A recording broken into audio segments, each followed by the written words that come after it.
Hi hello എല്ലാവരും സുഖമായിട്ടിരിക്കുന്നല്ലോ അല്ലേ. അപ്പോൾ എല്ലാവർക്കും നമസ്കാരം. ഇന്നൊരു പ്രത്യേക വിഷയത്തെപ്പറ്റി സംസാരിക്കാൻ വേണ്ടിയിട്ടാണ് വീഡിയോ ചെയ്യുന്നത്. So welcome to Nisu chronicles. നമ്മളൊക്കെ ഈ പറയുന്നത് പോലെ എല്ലാവരും വീഡിയോസ് നോക്കുന്നു. നമ്മൾ ഈ വൈകുന്നേരങ്ങളിലെ ഇടവേളകൾ നമ്മളിങ്ങനെ ഫോണിൽ സ്ക്രോൾ ചെയ്ത് പോകും. അങ്ങനെ ഞാനും ഫസ്റ്റ് ഇൻസ്റ്റഗ്രാമിൽ ഒരു വീഡിയോ കണ്ടു. അപ്പോൾ കണ്ടപ്പോഴേ എനിക്ക് പേടിയായി. ദൈവമേ, ഇങ്ങനെയൊന്നും നടക്കാതിരിക്കട്ടെ, ഇങ്ങനെയൊന്നും സംഭവിക്കാതിരിക്കട്ടെ എന്ന് മനസ്സുകൊണ്ടും ദൈവനമ്പുരാനോട് പ്രാർത്ഥിക്കുമായിരുന്നു. സോ അത് കഴിഞ്ഞ് നമ്മുടെ ഈ ഫോണിനൊരു പ്രത്യേകതയുണ്ട്. ഇപ്പം നമ്മൾ എന്ത് കാണുന്നോ നെക്സ്റ്റ് വീഡിയോ ആ വീഡിയോ തന്നെ അതിന് റിലേറ്റഡ് ആയിട്ടുള്ള വീഡിയോസ് വരുമല്ലേ.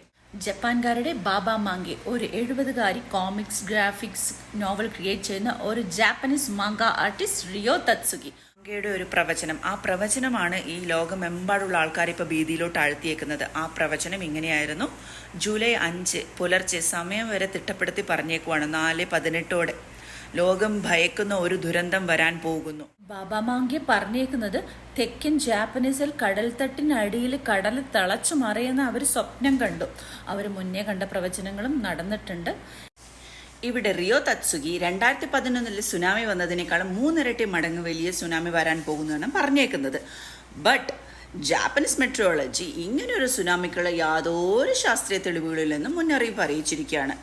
ഈ ജാപ്പനീസ് മിഥോളജി അനുസരിച്ച് അവരൊക്കെ ഈ സമുദ്രദൈവങ്ങളെ ആരാധിക്കുന്ന ആൾക്കാരാണ്. സോ അവർക്ക് കൊടുക്കുന്ന ചെറിയ ചെറിയ സിഗ്നലുകൾ മുന്നേ ഉള്ള സൂചന എന്നുള്ള രീതിയിൽ നമ്മുടെ ഈ കടൽ മത്സ്യം എന്ന് പറഞ്ഞു വെച്ചാൽ 650-3000 അടിത്തട്ടിന് താഴെ ജീവിക്കുന്ന മത്സ്യങ്ങൾ, ലോകാവസാനത്തിന്റെ മത്സ്യം അല്ലെങ്കിൽ ഡൂംസ് ഡേ ഫിഷ്, ഓറ ഫിഷ് എന്നറിയപ്പെടുന്ന ഫിഷുകൾ നമ്മുടെ കടൽ തീരത്ത് കണ്ടുവന്നു തുടങ്ങി. അതിന്റെ ന്യൂസുകൾ ഞാനിതിൽ ആഡ് ചെയ്യാം.